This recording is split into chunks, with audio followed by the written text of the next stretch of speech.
আসসালামু আলাইকুম আরহামতুল্লাহি ওবারাকাতুহু। 2026 বর্ষে আগত প্রায় পবিত্র মাহে রমজান মাসে অগ্রিমভাবে আমি আপনাদেরকে সকলকে জানাই আমার অন্তরের অন্তরস্থল থেকে সালাম, শুভেচ্ছা এবং ভালোবাসা। আসসালামু আলাইকুম। আমার প্রিয় দর্শকবৃন্দ, সুস্থ শরীর এবং সুস্থ মন এটা আল্লাহ পাকের পক্ষ থেকে একটা বড় নেয়ামত। সুস্থ শরীর এবং সুস্থ মন এটা আমাদের জীবনের একক। আর বাকি টাকা পয়সা, ব্যাংক ব্যালেন্স সব কিছু এগুলো বাঁ দিকে এক একটা শূন্য বা জিরো।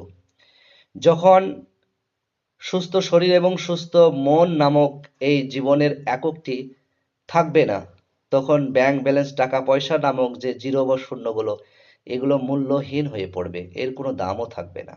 এই জন্য সুস্থ শরীর এবং সুস্থ মন একান্তই জরুরি।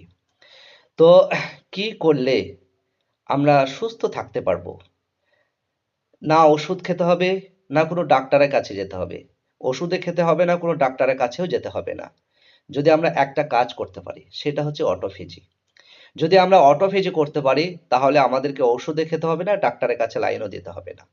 অটোফেজি করুন, তাহলে আজকের ডেটে যে মহামারীগুলো হচ্ছে, বড় বড় রোগ, যেমন আপনার cancer, diabetes, high blood pressure, হৃদরোগ, কার্ডিওভাস্কুলার ডিজিজ, এই সমস্ত মহামারীর রোগগুলো আজকে মানে এমনভাবে আকার ধারণ করেছে, প্রচুর মানুষ মারা যাচ্ছে। তো এই ধরনের বড় বড় রোগ থেকে আপনারা বেঁচে যাবেন যদি আপনারা অটোফেজি করেন।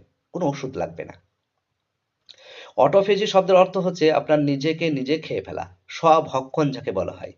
অর্থাৎ আমাদের সেলের মধ্যে আহ, প্রত্যেকদিন হয়তো সেল তৈরি হচ্ছে, কোষ তৈরি হচ্ছে, এবং কিছু কোষ মারাও যাচ্ছে, এবং তার সাথে সাথে আমাদের শরীরের মধ্যে বিভিন্ন মাধ্যমে আবর্জনা জমছে। তো আমাদের শরীরের মধ্যে আল্লাহ পাক এমন কিছু জিনিস তৈরি করেছেন, যেগুলো এই মরা সেল এবং আবর্জনাগুলোকে খেয়ে ফেলতে পারে। এই আমাদের জীবন্ত বা জীবিত সেলগুলো এই যে মরা সেলগুলোকে বা আরো যে আবর্জনাগুলোকে খেয়ে ফেলে, এই খেয়ে ফেলে এবং আমাদের শরীরটাকে একদম আবর্জনা মুক্ত এবং পরিষ্কার পরিচ্ছন্ন রাখে। এরই নাম হচ্ছে অটোফেজি। তাহলে আপনারা কে কে চাইবেন যে আমাদের শরীরের মধ্যে যে সমস্ত কিছু আবর্জনাগুলো আছে, আর ভাই আবর্জনাগুলো শরীরের মধ্যে থাকছে বলেই সেখান থেকে বিভিন্ন ধরনের রোগের উৎপন্ন হচ্ছে। যদি সে আবর্জনাগুলো আমরা বার করে দিই শরীর থেকে, তাহলে রোগ উৎপন্ন করার কোনো সুযোগ নাই, অর্থাৎ নিরোগ থাকবো, সুস্থ থাকবো। তো আমাদের শরীরের মধ্যে এই সমস্ত আবর্জনাগুলো, আমাদের শরীরের মধ্যে এমন একটা সিস্টেম আছে যে আবর্জনাগুলোকে খেয়ে একদম শরীরকে পরিষ্কার করে দেয়। তো শরীরের মধ্যে আবর্জনাগুলোকে খেয়ে পরিষ্কার পরিচ্ছন্ন করে দেয়, এরই নাম হচ্ছে অটোফেজি। এই জন্য অটোফেজি একান্তই আমাদের জরুরি। তো অটোফেজি করতে গেলে আমাদের কি কি কি করতে হবে, তা আমি আপনাদেরকে বলি যে একটি কাজ করুন। একটি কাজ করলে আপনাদের কি হবে, যে 100% অটোফেজি করা যাবে। সেটা হচ্ছে রোজা, ফাস্টিং।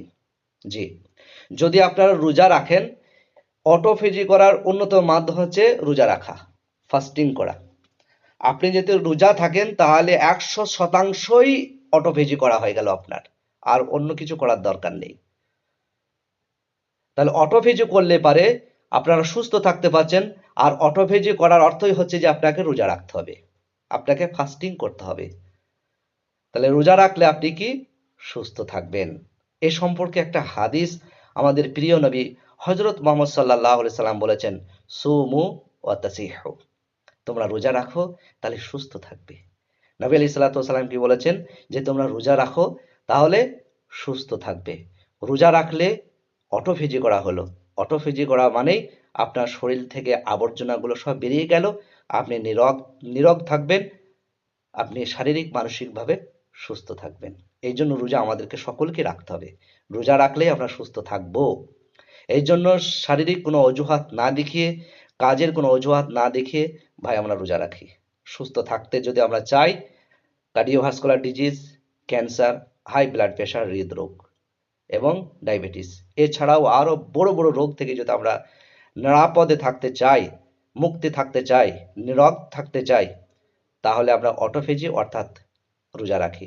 তো পবিত্র মাহে রমজান মাস প্রায় আগত, আমরা সকলে ইনশাল্লাহ রোজা রাখবো। এরপরে আরেকটা জিনিস আমাদেরকে খেয়াল রাখতে হবে, রোজা রাখার আসল উদ্দেশ্যটাকে আমাদেরকে দেখতে হবে। যে রোজা রাখা মানে এ নয় যে সারাদিন হয়তো খেলাম না, ঠিক আছে, রাত্রি আসলে পরে খাবার দাবার কোনো বাজ বিচার নাই, যা সামনে আসলো তাই খেয়ে নিলাম, সেটা কিন্তু নয়। এতে করলে কি হবে, এতে করে আপনার রোজা রাখা যে আসল উদ্দেশ্য সেটা পূর্ণ হবে না। আসল উদ্দেশ্য যে আপনার নফসকে কন্ট্রোল করা এবং আপনার নফসকে নিচড়ে দেওয়া, আপনার খায়েশাতকে আপনার দমন করা। তবেই তো আমরা মুত্তাকি হতে পারবো, তাই না? মুত্তাকি হতে গেলে আমাদের নফসকে কন্ট্রোল করতে হবে, নফসকে একদম পুরো নিচড়ে দিতে হবে, তবে আমরা মুত্তাকি হতে পারবো। তো খাবার দিকে আমাদেরকে অবশ্যই ধ্যান দিতে হবে। আমরা কি খাবো, খাদ্য তালিকায় কি কি রাখবো, সে সম্পর্কে আমাদেরকে ধ্যান দিতে হবে। সারাদিন রোজা রাখার পরে সন্ধ্যার সময় অতিরিক্ত আমাদের মানে কোনো তৈলাক্ত জিনিস আমরা অ্যাভয়েড করার চেষ্টা করবো, এবং অতিরিক্ত চিনি থেকে যেগুলো তৈরি হয় সেই চিনি আমরা বর্জন করার চেষ্টা করবো। ন্যাচারাল সুইট, ন্যাচারাল মিষ্টি আমরা খাওয়ার চেষ্টা করব, এবং সাথে সাথে যেগুলো হেলদি খাবার সেগুলো আমরা খাওয়ার চেষ্টা করবো ইনশাল্লাহ তাআলা। তো আজকে আপনাদের কাছে এমন একটা খাবারের কথা বলবো যেটা আপনারা সেহরিতে খেতে পারবেন। অনেকে দেখা যায় যে আপনারা সেহরিতে হয় কেউ ভাত খায়, কেউ রুটি খায়, কেউ হয়তো শুধু দুধ খায়, কেউ হয়তো 2 পিস শুধু খেজুর খেয়ে নেয়। তো যাই হোক, আপনারা এগুলো খেতে পারেন, সমস্যা নেই। তবে আমি আপনাদেরকে সেহরির জন্য শুধু এমন একটা চমৎকার খাবারের কথা বলবো যে খাবার সম্পর্কে হাদিস এসেছে। তাছাড়া এই খাবার সম্পর্কে বৈজ্ঞানিক অনেকগুলো ফায়দা আছে। তো সেটা হচ্ছে এই যে তালবিনা। আমার হাতে দেখতে পাচ্ছেন এই তালবিনা সম্পর্কে একটা সহিহ বুখারী শরীফের হাদিস এসেছে। নবী আলাইহিস সালাতু ওয়াস সালাম বলেছেন যে তালবিনা মানুষের হৃদরোগকে ভালো করে এবং ডিপ্রেশন, দুশ্চিন্তা, হতাশাকে দূর করে থাকে। নবী আলাইহিস সালাতু ওয়াস সালাম বলেছেন যে শারীরিক দুর্বলতাকে দূর করার জন্য তোমরা তালবিনা সেবন করো। এছাড়াও যা পেটের মধ্যে যাবতীয় রোগ অর্থাৎ যাবতীয় গোলযোগের কারণে নবী আলাইহিস সালাতু ওয়াস সালাম এর জামানায় উন্নত মানের খাবার হিসেবে তালবিনা খেতে দেওয়া হতো যাদের পেটে সমস্যা হতো। তো পেটের যাবতীয় সমস্যার জন্য আপনারা তালবিনা খেতে পারেন। তো এছাড়াও এই তালবিনা সম্পর্কে অনেকগুলো হাদিস এসেছে। নবী আলাইহিস সালাতু ওয়াস সালাম বলেছেন যে আমরা যতক্ষণ পর্যন্ত সুস্থ না হব ততদিন পর্যন্ত আমাদের তালবিনার হাঁড়ি চুলোতেই থাকবে, তালবিনা পাকাবো এবং খাবো। নবী আলাইহিস সালাতু ওয়াস সালাম তালবিনা খেতে খেতেই একটা সময় সুস্থতা লাভ করতেন। তাহলে তালবিনা মানুষকে সুস্থতা দেয়। একটা একটা হেলদি এবং সুন্নতি খাবার যেটা আপনারা রমজান মাসে সেহরিতে খেলে পারে শারীরিকভাবে আপনারা বহুত বহুত সুস্থ থাকবেন, অনেক রোগ থেকে আপনারা মুক্তি পেয়ে যাবেন। তো এই যে তালবিনা, এটা আছে শিফাই তালবিনা।